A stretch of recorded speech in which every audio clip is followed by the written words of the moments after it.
Go into the water slowly after heavy meals or lengthy exposure to the sun. Always follow instructions and safety precautions.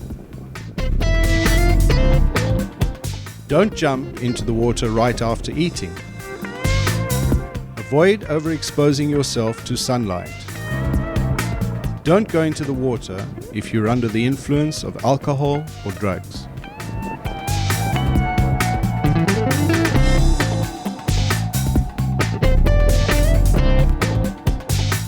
This is a message from the Canary Islands Government. The Canary Islands waters, safety first.